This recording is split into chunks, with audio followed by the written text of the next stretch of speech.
Howdy folks, and welcome to another Taste of Gameplay video, this time for the British Tier 6 Premium Battleship, the Warspite. As always, these videos are designed to give you a sample of the gameplay of the ship, not to be an exhaustive analysis. I recommend the Wargaming Wiki or other content creators. I am going to have to talk fast for this one because this is going to be a blowout and the game will be over in about 6.5 minutes, which is a shame because there's a lot of good things to say about the Warspite, but you'll see some of them in action here. This is against players. These are not bots, even though some of them are going to act like bots. But we're going to wreck a couple cruisers, which the Warspite is really good at.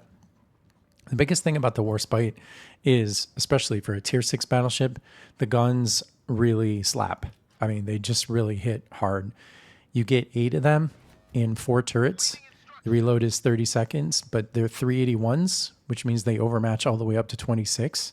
Which basically means you overmatch almost everything at this tier, and they're pretty accurate.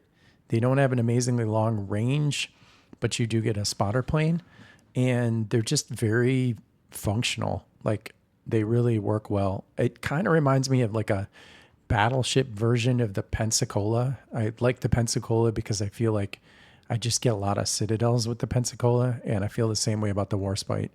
It's got 5 heals. They're pretty good heals.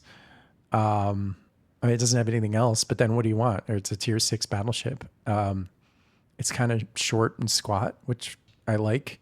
It does have a big superstructure. I wouldn't say it's a brawling ship because the armor is good. It's actually 26, which means ironically it overmatches itself. It has an okay amount of hit points. But yeah, I mean, it doesn't have any secondaries to speak of. It's really more like a mid-range ship. It's like a mid-range, stay 10 to 12, 13 kilometers away from people, find broadsides, and just delete them.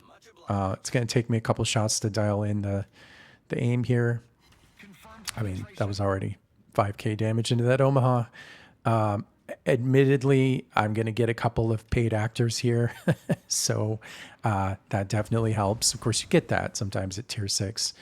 But even still, even against players that know what they're doing, the Warspite can absolutely just slaughter cruisers and do a lot of damage to battleships too. Battleships try to bow in on you as long as they're 26 or less. It's really easy to citadel folks, especially at shorter to medium ranges. The Warspite Citadel is waterline.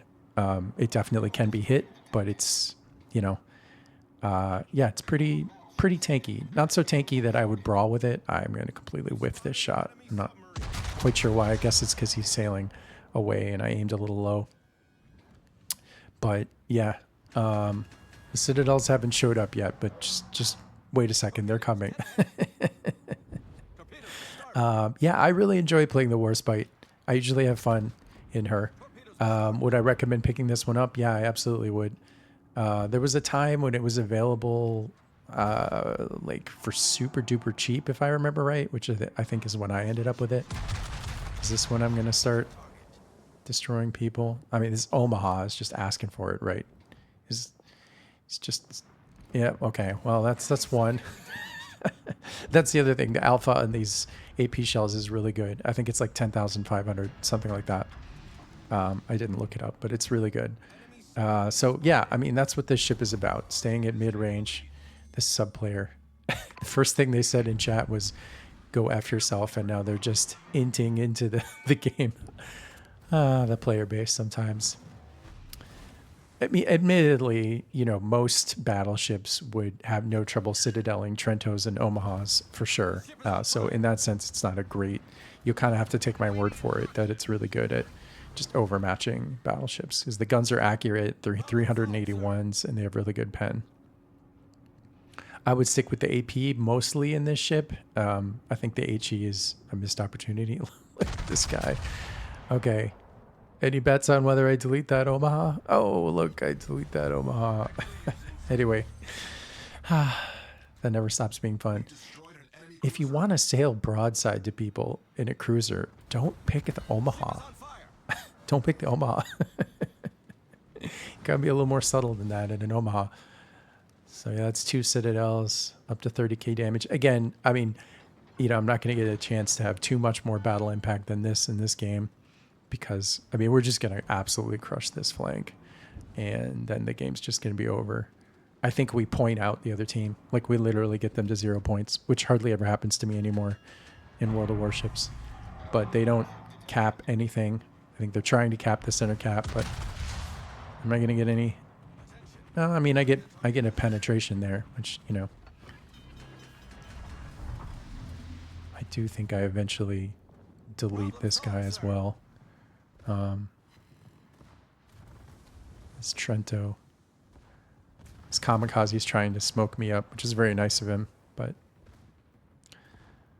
with the smoke fire penalty and everything, I don't think I need the help. Is this it? Yeah, okay. Yeah. Yeah, honestly, that just doesn't stop being fun. I would do a bunch of damage to this Texas, but I actually think, yeah, they have 12 points. I actually think the game's going to end here. Of course, he does a lot of damage to me. I mean, like I said, the Warspite is not invincible. I would not describe it as a brawling ship. I think it's a mid-range ship where you pick your spots with your guns. I'm honestly way too close to this Texas, but it's because I can tell this game's over and I just want to see if I can do a little more damage, which I do. 3 pence. So ending up with 69k, 2 kills, pretty good battle impact. Feel a little bad for that sub. Doubt he got much of a game out of this one. Sometimes it's just the way World of Warships works, but I kept this one because I think it is a kind of pretty good introduction to the Warspite. Good ship. Pick it up. Premium British battleship. Excellent ship. We'll see you guys in the next one.